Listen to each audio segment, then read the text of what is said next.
Alright, you guys, Barca beat Celta Vigo 4-2 at Barbados. It took a Lewandowski hat-trick and a wonderful goal by Lamine Yamal to make it happen, but unfortunately, we also got a red card in Frankie de Jong. Let's talk about it.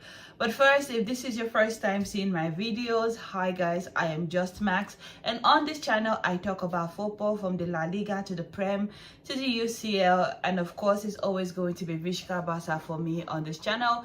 If this is something that you are interested in, please stick around, be my friend, be my homie, and let's talk football. But first, before we get into what happened today at Barbados between Barcelona and Celta Vigo, let's take a look at the starting lineup that Hansi Flick put together. As usual, it was Wojtek Szczesny in goal, which I'm excited to say that is an experience that's going to be coming to an end very soon, because our usual goalkeeper Joan Garcia is most likely going to be available for selection after the international break. Alejandro Balde continued in that left back position for Barcelona, and this week it was Pau Kubasi and Ronald Araujo who partnered in that center back position, while Eric Garcia came in for the maybe kind of injured Kunde, not really sure. And then in midfield, it was Femi Lopez, Dani Olmo, and Frankie de Jong. Of course, it was a last-minute substitution for Dani Olmo because originally it was supposed to be Marc Casado, but unfortunately, Marc Casado picked up an injury in the warm-up, which is going to be interesting, and we're going to be looking forward to seeing what Barcelona have to say about that, given the situation that we've now experienced with Frankie de Jong picking up a red card in this game. Leading the line, it was Marcus Rashford and of course Lewandowski, who continued to prove to us that regardless up and still, whether he might be 38, 37, whatever, he is still as lethal as ever. He bagged himself a hat-trick today, and coming in on that right flank position, it was Lamine Yamal, whom I thought had a wonderful, wonderful game. But going into this match, it was as if nothing had changed from what we experienced in midweek. If you were here with us when Barcelona took on Club Brugge on Wednesday, it was an episode where Barca scores, Club Brugge answers, Club Brugge scores, and then we answer. It's most likely like you could not celebrate. Like, if you're wondering for me why my energy seems low in making this video, it's because I'm physically exhausted having watched this game. That's how much energy it took for me to actually sit through 90 minutes of Barcelona football. Is it entertaining for neutrals? Yes. But from a Barca fan perspective, which I am, it's always going to be Vizca Barca for me.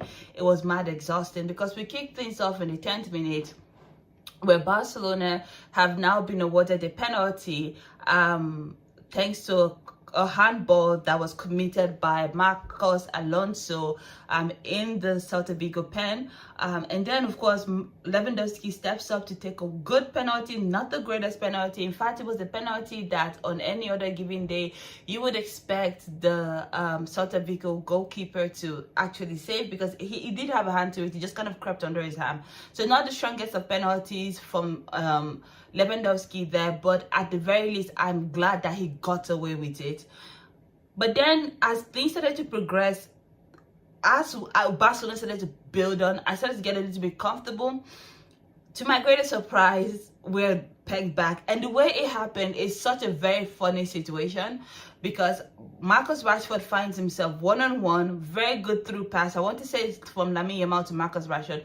Through pass, breaks the Celta Vigo entire defensive line. He's one-on-one with the goalkeeper, and I was expecting to see Marcus Rashford rattle the net on the 11th minute to make it 2-2, and it would have been a very sensational start for Barcelona, given that Barbados has been a place that has been very difficult for us to go to over the years. Like, it's been hard. Like, we usually come away with a draw and not necessarily all 3 points. So I was excited to see Marcus Rashford one-on-one with the goalkeeper, but for some reason he just couldn't make a decision on what he wanted to do quickly enough, and then he ends up giving the goalkeeper an opportunity to make a save. He does make a block, And just as quickly as that opportunity had come for Barcelona, it then turns into a sequence of madness that I cannot really explain, because the referee falls down, there's a little bit of a commotion, and then suddenly one pass, and this is the thing that stresses me about Barcelona the most this season, is that all it takes to break Barcelona's high line is one pass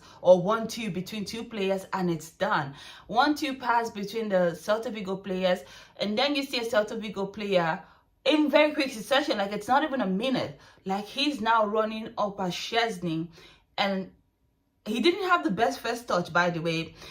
Carrera, he did not have the best first touch, which gave Szczesny a little bit more time to set himself and, you know, psych him out as a goalkeeper. But he just had the immense level of composure. He just composed himself, like everything that I was expecting Marcus Rashford to do. On the other hand, he did it and more. Like, he took it so well, and he placed the ball well past Szczesny, which, again, this is another moment where I'm looking at Szczesny side-eyed, because could you have done better here? Because, like I said, the first touch of the player, Carreras, he did not have a very good first touch. So is this something that he should have done better here? I leave that for you to decide. Let me know what your thoughts are about that moment in the comment section. But for me, it's just like, it was very frustrating. Like, we score on the 10th minute, on the 11th minute, they've answered, we are back 1-1. And okay, it's okay, a matter of like, okay, let us settle down, let us start to play our game. And you would think that, okay, since we have learned that lesson, maybe we would then go on to have a good, relaxed performance. Surely we saw this against Club Brugge on the weekend. We're not going to repeat the second half the same, like, surely not, right? Yeah, we're going to do that. In that, Marcus Rashford, again, this time, combines with he does combine with Robert Lewandowski, who, by the way, was just a joy to watch today in this Barcelona attack. Let me tell you, the last few weeks we've been surviving Ferran Torres, in that every time that for every 1 to 2 opportunities that Ferran Torres gets, he might only score 1.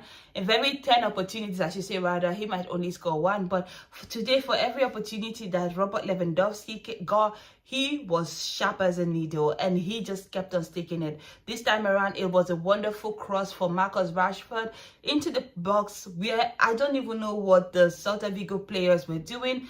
Robert Lewandowski is just isolated, alone, and has an opportunity to put Barcelona, you know, in front. And this time around, it could have, again, I would say it was a goalkeeping error from the goalkeeper, because Robert Lewandowski ends up nutmegging the Celta Vigo goalkeeper, which at this point you have to be looking at your goalkeeper and be like, could you have done better here? And my answer to that question would be yes. But as a Barca fan, in that moment, I was just happy to see us go 2 goals ahead.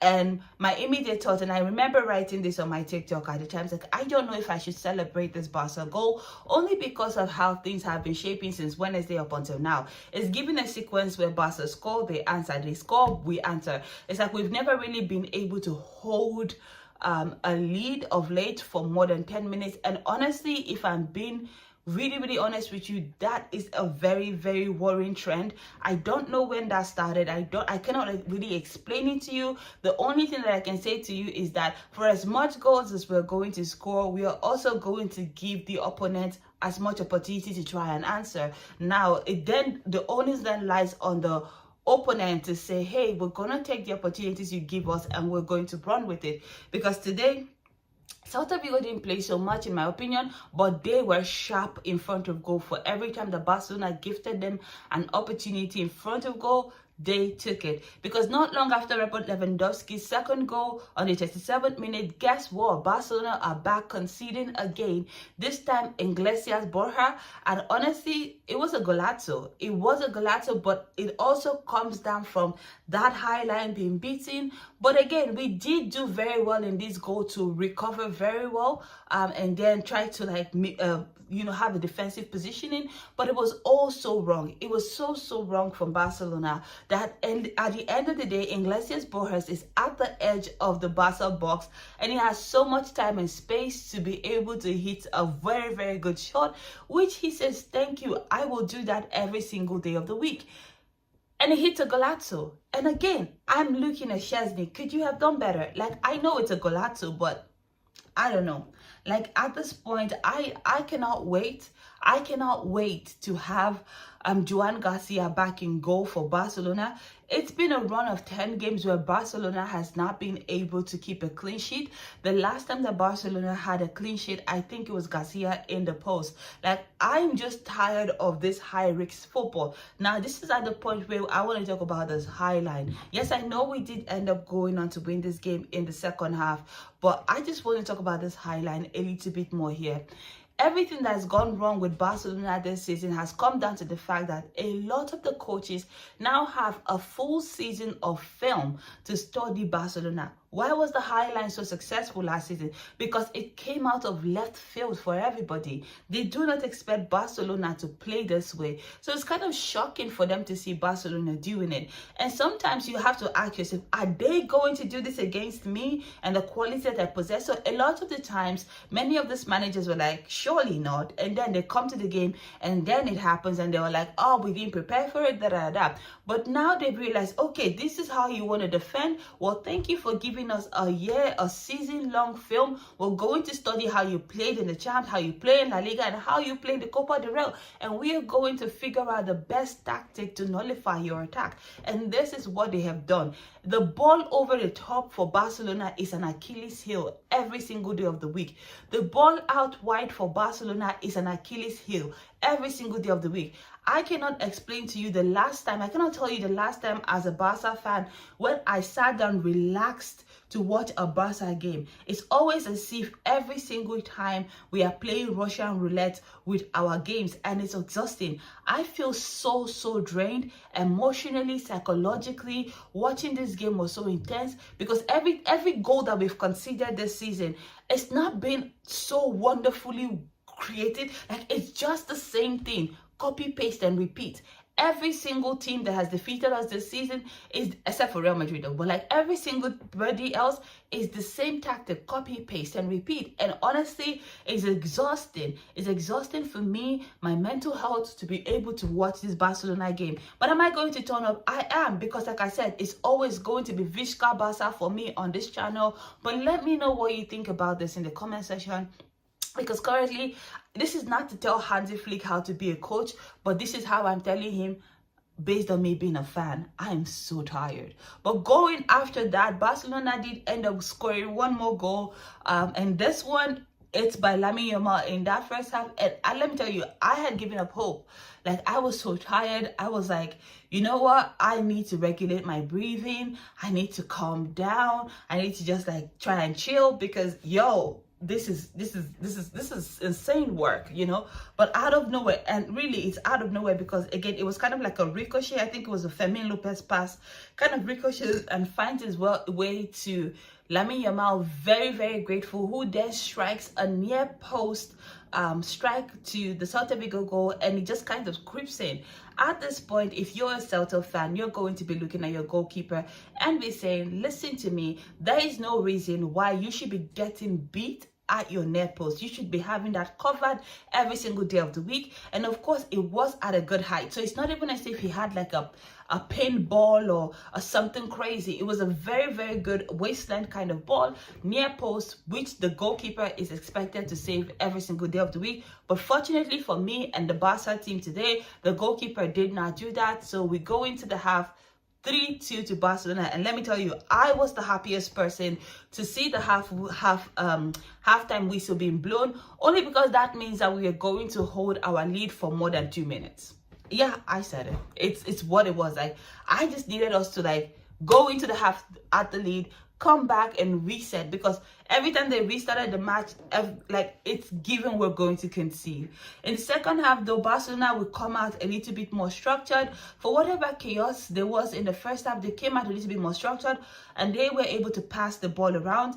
And I noticed that the more that Barcelona kept on passing the ball around, the more exhausted Celta Vigo players became. So like for some people talking about, oh, if you're wondering like why were they not pressing Barca as much as they did in the first half, because it takes a lot of energy to have that level of high intense press that, you know, Celta Vigo was mounting in that first half. That first half was at lightning speed. I remember the commentator talking about how the chances for both Barca and Celta Vigo were coming at lightning speed, almost as if it was a what's the word? It was a basketball game. That's how quick and fast it was. And so when you come into the second half and you're barely able to get on the ball, and then you're chasing shadows up and down, like it's very easy for you to get exhausted very quickly, which meant that Barcelona were able to play more of the game, a little bit more relaxed than they were in the first half, and we were able to hold a lead longer than expected, which is kind of great. Again, I have to give a lot of credit to Frenkie de Jong. For Barcelona, every single thing ran through him in this game. He was magnificent. The way he stepped up for Barcelona, especially after Pedri got an injury, knowing that he has to be basically the engine of this team. Frenkie de Jong was back defending when defense needed to be had in the first half. When we needed to advance the ball forward, it was Frenkie de Jong, and everything that kind of sucked the life out of Celta Vigo and you know, the atmosphere in the stadium. Everything came down to the mastery of Frenkie de Jong, and I have to take a moment to appreciate him in this game, because even though he did end up collecting a red card at the end of the game, listen to me, it was a wonderful, wonderful performance for him. We're going to talk about the red card later, but let me know what you thought about Frenkie de Jong's performance today, all around minus the red card. Now, coming into the 73rd minute, Lewandowski did end up getting, I think they said it is a 4th career hat-trick in a Barca shirt, which, by the way, congratulations. It was a very wonderful header. Barcelona considered, Celta Vigo considered corner. Barcelona put a wonderful free kick into the box, and once again, the Celta players, they don't pick up Robert Lewandowski as well as they should. I'm not really sure why all of that was happening today. Maybe because they thought he's older now, he doesn't have the level of athleticism, but he put together a very, very good lead to jump high above everybody. The Celta Vigo players was on his wrong side, and it was kind of like one of those headers where you just had to watch it. Like it happened in slow motion for me. Like it crept into the post, and I was so like, oh my gosh, you know, seeing that for us who were, the situation was, we were conceding immediately after, like, and so finally we're going 2 goals ahead for the first time in 2 games. Listen, color me shocked, color me surprised, color me excited, but also color me a little bit cautious, because even though we went up 2 goals ahead of Celta Vigo, it did not mean that they stopped. It did not mean that they rolled over. If anything, they kept on trying to get one back and see if they can get a second. And for me, as a Barca fan who has watched us throw away a 2-goal lead to Celta Vigo last season, I was a little bit more cautious. I just wanted to see the end of this game, but like I said, kudos to everybody on the pitch for Barcelona today. They did a very good job, especially in that second half, in containing Celta Vigo. But again, that brings us back to that second red card. This is that second yellow card for Frenkie de Jong, and immediately that happened at the 95th minute. Again, it was just, I don't know if it was worth a second yellow card, you know, because I felt like it was not an intentional foul. He did not mean to stand on the player's Achilles. Yes, I understand how dangerous that could be for a player. Obviously, I'm not dense, but at the same time, I'm just like, in that moment, I just kept on thinking ahead to our next game where we play Athletic Bilbao, and wondering how we're going to be able to manage in that game, knowing that we're not going to have Marc Casado or Frenkie de Jong or even Pedri, who is still out injured. So we did end up winning, but it was this Frenkie de Jong red card is going to come back to bite us really, really toughly in the ass, because we need him, and he's not going to be available. He's going to be serving a suspension. I think that Barcelona are going to try and appeal this suspension, but as with everything with Barcelona, I think the suspension is going to be upheld, unfortunately. He did end up committing the foul.